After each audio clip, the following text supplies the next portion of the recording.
Hello বন্ধুরা, welcome back to my channel. তো তোমরা সবাই কেমন আছো? আশা করছি সবাই ভালো আছো। আমি তো এখন ভালো আছি। তো আবার একটা নতুন ব্লগ নিয়ে চলে আসলাম তোমাদের কাছে। তো এটা হলো একটা রান্নার ব্লগ। অনেকদিন ধরে রান্নার ব্লগ দেওয়া হয় না, তার জন্য দিলাম আজকে। আমি আজকে কি রান্না করছি চলো তোমাদের তাহলে বলি। আর এখন কিন্তু হয়ে গেছে সন্ধ্যা। আমি সন্ধ্যাতেই করছি ভিডিওটা। তো তোমরা পুরো ব্লগটা দেখতে থাকো চলো। তো আমি আলু আর ডিম সিদ্ধ করতে দিয়ে দিয়েছি। আর দেখো গোটায় অন্ধকার গাইস, কি বলবো তোমাদের। লাইট জ্বলাচ্ছে, তার জন্য চিনতে পারছো হয়তো। তোমাদের চিনতে পাওয়া যাচ্ছে না। দেখো কত একদম তোমাদের চিনতেই পারছো না, তোমরা দেখো না হলে। আমি প্রথম দেখে চিনতে পারছি না। তো আমি পেঁয়াজ কেটে নিয়েছি, পেঁয়াজগুলো এখন ভেজে নেব। আর দেখো গাইস কারের অবস্থা কি হয়েছে। আজকে আমার মা সেই দিবে আমাকে। দেখো কারের অবস্থা এমন কি হয়ে গেছে, দেখো লাল লাল হয়ে গেছে একদম। তারপর আলুগুলো আমি দিয়ে দিয়েছি গ্রেট করেছিলাম আলুগুলো। তো আমি ডিমগুলো গ্রেট করে নিয়েছি, দেখতে পাচ্ছ। আর আলুগুলো আমার কিন্তু এদিকে হয়ে গেছে কষানো, দেখতেই পাচ্ছ তোমরা। এখন লবণ দিয়ে দিলাম আমি। লবণগুলো ঠিক দিয়ে দিলাম। তারপরে এখন দিয়ে দেবো হলুদ গুঁড়ো। তো হলুদ গুঁড়ো আমার দেওয়া হয়ে গেছে। এখন আমি ভালো করে নেড়ে নেব। তারপর দিয়ে দেবো লঙ্কা গুঁড়ো। এটা কিন্তু তোমরা যত তোমার ইচ্ছা ঝাল খেতে পারো বা ঝাল না দিয়েও খেতে পারো।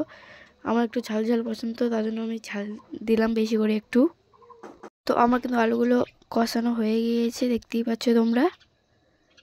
এখন পেঁয়াজ কুচিগুলো আগে দিয়ে দিয়েছিলাম। তারপর পেঁয়াজের যেই খসাগুলো হয়,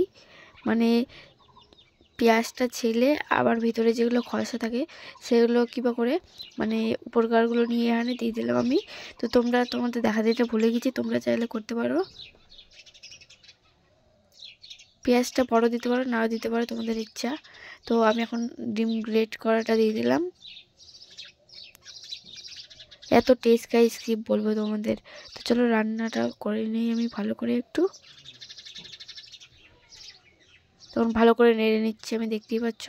আর কারের অবস্থা কি হয়েছে তোমরাই শুধু দেখো গাইস। আমি কিন্তু দুটোই কষানো কমপ্লিট হয়ে যাচ্ছে, দেখতেই পাচ্ছ ধীরে ধীরে। তো তোমরা চাইলে ট্রাই করতে পারো, কিন্তু বাড়িতে অনেক টেস্টি করবে। আমি প্রথম আজকে ট্রাই করলাম। তো এটার নাম দিলাম আমি, কি নাম দিই গাইস বলো তোমরা। এটার নাম দিলাম আমি হচ্ছে ডিম গ্রেট নাম দিলাম। আর দেখতে পাচ্ছ আমার আজকে কমপ্লিট হয়ে গিয়েছে। এত সুন্দর কি বলবো তোমাদের, সেই টেস্ট গাইস। তোমরা একবার শুধু বাড়িতে ট্রাই করো ডিম গ্রেট। তো অনেক টেস্টি হবে খেতে। তো কি বলবো। তো এটাও কিন্তু তোমরা ভেজিটেবল চপও বানাতে পারো গোল গোল করে। তো আমি এখন ভাত বেড়ে নিয়েছি আর এখন খাবো। চলো তোমাদের খেয়ে বলি। আমার ভাই দেখো গাইস ফোন দেখার জন্য কান্না করছে। চলো তোমাদের খেয়ে বলি আমি কেমন হয়েছে। তো চলো, তো আমি এখন খাবো। চলো গাইস কত টেস্ট তোমাদের বলি। আর যে আলু নিলাম এখন ভাতের সাথে মেখে খাবো। ডিম গ্রেটটা নিলাম আর খেলাম, সেই টেস্ট গাইস। তোমরা কিন্তু চাইলে ট্রাই করতে পারো, অনেক টেস্টি করবে খেতে। আমার ভাইও সেই বলছে, আমার ভাই তো খাচ্ছে আর হাত দিয়ে দেখাচ্ছে, সেই লাগছে খেতে। তো দেখতেই পাচ্ছ। আর তোমাদের ভিডিওটা কেমন লাগলো কমেন্ট করে জানিও। আর ভিডিও যদি ভালো লাগে তো লাইক কমেন্ট শেয়ার করে দিও। তো বাই। ডিম গ্রেট কিন্তু ট্রাই করো বাড়িতে। বাই।